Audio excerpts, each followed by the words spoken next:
Hola i benvinguts! En el següent videotutorial aprendrem com utilitzar softcatalà.org per realitzar transcripcions i obtenir subtítols de material multimèdia, sobretot vídeos, per tal de que siguin més inclusius i equitatius. L'únic que haurem de fer és accedir a softcatalà.org i en el tercer menú, diccionaris i eines, seleccionar transcripció d'àudio i vídeos a text. Una vegada hem accedit a aquesta secció, se'ns explica com funciona, podem escollir el model que volem utilitzar, això és el model de precisió, i una adreça de correu on s'enviarà el resultat d'aquesta transcripció.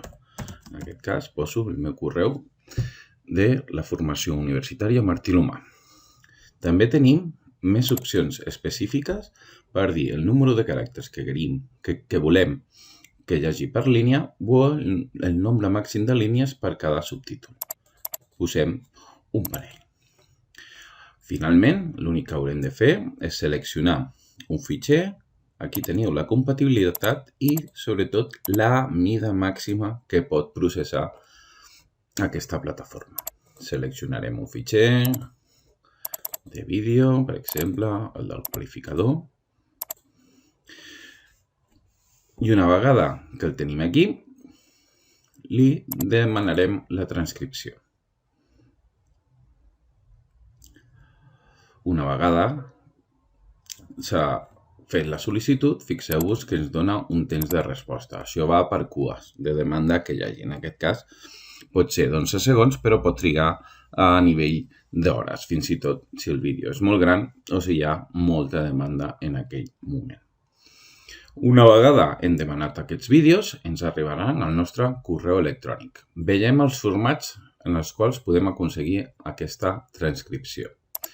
Jo prèviament he enviat altres vídeos per fer aquesta transcripció i rebrem correus semblants al que veieu aquí, on s'indica quina vídeo hem fet i el model que hem seleccionat i ens dona un enllaç. Per exemple, agafarem el de sistemes operatius. Accedim a l'enllaç i com podeu veure ens indica que ja s'ha acabat la transcripció, tenim la pista d'àudio que s'ha fet la transcripció i aquí tenim tots els indicadors i la transcripció que s'ha fet. Nosaltres podríem modificar i corregir tots aquells vocables que considerem que no són correctes. I fins i tot ens dona la possibilitat de corregir tota aquesta... Per exemple, aquí hi ha un bug que l'hauríem d'eliminar o suprimir, dintre del que seria la transcripció. Això seria per corregir aquests errors. I tenim després que podem baixar el text de tota aquesta transcripció, en aquest cas, i el podem obrir. En aquest cas utilitzarem Word perquè veieu que tenim el mateix resultat, però en modalitat text. Això possibilita que nosaltres després ho podem facilitar o lliurar al nostre alumnat perquè ho puguin llegir. També podem descarregar aquest fitxer en format SRT, que serà per aplicar-li subtítols al nostre vídeo. Anem a fer la descàrrega, que és format SRT, ho tenim en descàrregues, i com podeu veure tenim un mecanisme, un portal on podem aconseguir aquestes transcripcions i subtítols. Ara anem a aplicar els subtítols que ens hem descarregat justament aquí, el SRT, a un vídeo creat anteriorment al YouTube. Anem al meu canal, seleccionem el vídeo, que seria aquest dels sistemes operatius,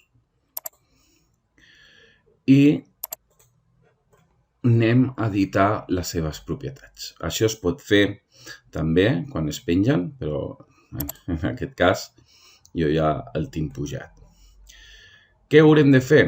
Haurem de seleccionar Mostra més i arribarem a una secció on posa subtítols. Posem que l'idioma és en català, que l'idioma del títol i la descripció també és en català. Llavors apareix aquesta opció de gestionar altres idiomes o accedir als subtítols. Accedim i fixeu-vos que de moment no hi ha res. El que podem fer és seleccionar-lo o escriure-ho manualment o utilitzar justament la transcripció que ens ha facilitat.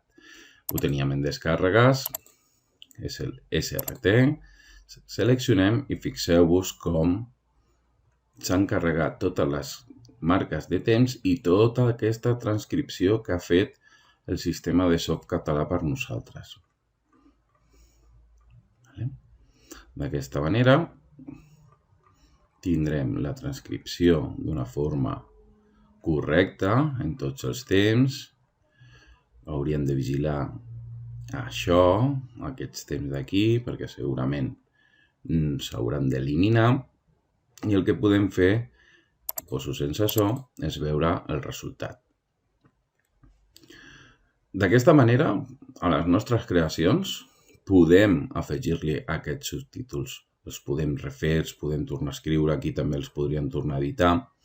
Podríem fer tot allò que nosaltres volguéssim. Anem, per exemple, a aquesta part, que era el minut, si no recordo malament, 6, on posava l'actiu, no?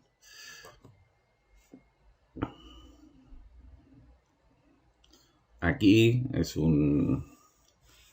la part on està el narrador explicant i llavors fixeu-vos que ell va fent i per això apareix això. L'activo perquè veiem, perquè és l'última frase que jo dic mentre el narrador va fent, així que no és un bug. Continuo cap endavant i tindré els subtítols fets. Una vegada comprovo que estan bé, ho publico. Ja està publicat i està amb els subtítols. Anem a veure el resultat final. Si accedim al vídeo, veureu que apareix l'opció de subtítols i el puc activar i desactivar en qualsevol moment. Deshabilito l'àudio per no sentir-me dues vegades, però aquí els tindríem. Des del punt de vista d'inclusió, els subtítols es poden configurar en aquesta plataforma YouTube, que és la més utilitzada. Podem accedir a la secció de subtítols, els podem desactivar, activar, podem utilitzar la traducció automàtica. Jo recomano la de Softcatalà perquè utilitza uns algoritmes d'intel·ligència artificial que han utilitzat i que han entrenat perquè les transcripcions siguin més correctes. I també podem modificar, doncs, per exemple, tot aquest banner del que seria els subtítols, és a dir, podem canviar el tipus de lletra, per exemple, que sigui cursiva, vers alta, la que vosaltres creieu que sigui més adient per l'alumnat o la visualització. Podem canviar a verd, a groc, a blau, a magenta. Hi ha molts colors, d'acord? El per defecte seria el blanc. Podem canviar que sigui encara més gran la lletra pels que tenen disfuncionalitats visuals o fins i tot més petites si volem que no es modifiqui, i tot un conjunt de característiques que es poden modificar. La característica més important és aquesta, la de que aconseguim una transcripció fidedigna del que nosaltres fem en un vídeo, l'apliquem als nostres vídeos i llavors aquests vídeos estan enriquits des del punt de vista d'inclusió i d'equitat per un conjunt de disfuncionalitats. Ho torno a fer, podem habilitar i deshabilitar. Utilitzar l'eina de Softcatalà, com podeu veure, és molt fàcil, i habilitar aquestes transcripcions i aquests subtítols també. Espero que us hagi agradat aquest vídeo. Fins la propera!